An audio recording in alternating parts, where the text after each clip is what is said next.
दिल्ली सरकार की ओर से शिक्षकों के लिए लंबे समय बाद एक सुखद सूचना आ रही है। जहां 1.5 वर्षों से सरकार वैकेंसी निकालने के बाद परीक्षा नहीं करा पा रही है और अगले 2025 वर्ष में परीक्षा होने के आसार भी नजर नहीं आ रहे हैं, और इस खबर की जितनी आलोचना हम कर सकते हैं हम करते ही रहते हैं। वहीं दूसरी ओर गेस्ट टीचर्स के लिए एक बहुत अच्छी सूचना ये आ रही है कि जो सुविधाएं परमानेंट टीचर्स को मिलती हैं वही सुविधाएं गेस्ट टीचर्स को भी मिलने की संभावना व्यक्त की जा रही है। इसकी फाइल पर काम किया जा रहा है। पूरी जानकारी आप लोगों को दूंगा। विद्यार्थियों, प्रणाम निवेदित करता हूं। मेरा नाम है अवधेश विद्यालंकार। आप लोग जुड़े हैं आपकी अपनी संस्कृत पाठशाला में। पहले खबर की तरफ चलते हैं। खबर यह है कि दिल्ली सरकार जो है वो अतिथि शिक्षकों को नियमित शिक्षकों वाली सुविधाएं देना चाहती है, क्योंकि शिक्षकों की मांग ये है कि समान कार्य समान वेतन, समान काम पर समान वेतन मिलना चाहिए। ऐसा लंबे समय से शिक्षक एसोसिएशन के द्वारा ये मांग की जा रही है।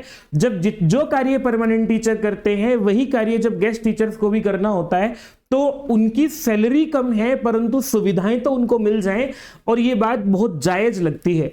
16,000 शिक्षक हैं, गेस्ट टीचर हैं दिल्ली में, और उनको लेकर के एक सबसे बड़ी समस्या ये होती है कि अनुबंध जो उनका 10-11 महीने का रहता है उसके बाद उनको बड़ी समस्या रहती है कि अगली बार हमें नौकरी मिलेगी या नहीं मिलेगी, अगली बार हम गेस्ट टीचर के रूप में रह पाएंगे या नहीं रह पाएंगे।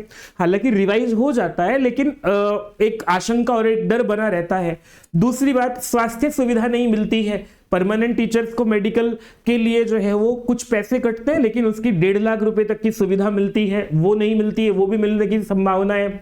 और परमानेंट टीचर्स को एचआरए मिलता है, गेस्ट टीचर्स को भी एचआरए मिलने की संभावना है। और इसके अतिरिक्त जो मातृत्व अवकाश, जो सबसे बड़ी आवश्यकता है, चाहे वो परमानेंट टीचर है चाहे वो गेस्ट टीचर है, दोनों ही जो है वो मां बनने के जैसे अधिकारी हैं। और जैसे मातृत्व अवकाश जो है परमानेंट टीचर्स को मिलता है तो भाई गेस्ट टीचर्स को भी तो मातृत्व अवकाश मिलना चाहिए। ऐसी मांगे जो है वो शिक्षकों की ओर से लंबे समय से सरकारों से रखी जा रही हैं।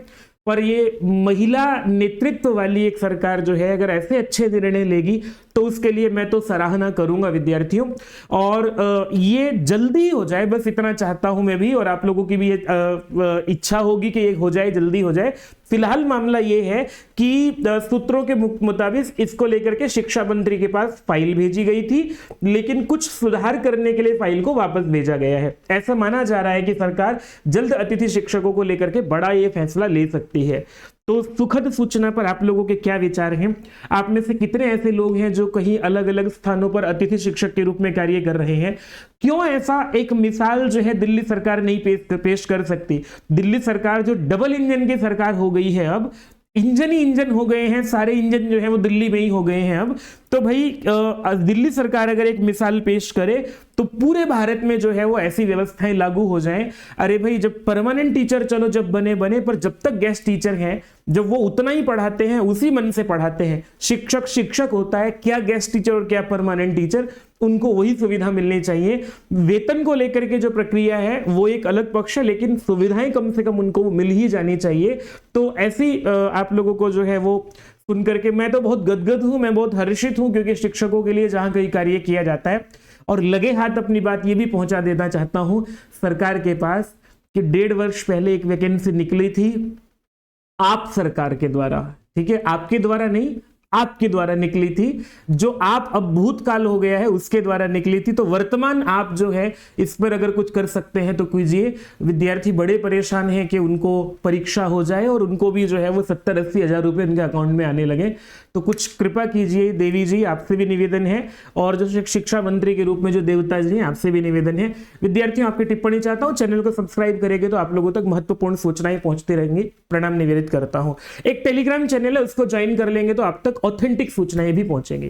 प्रणाम।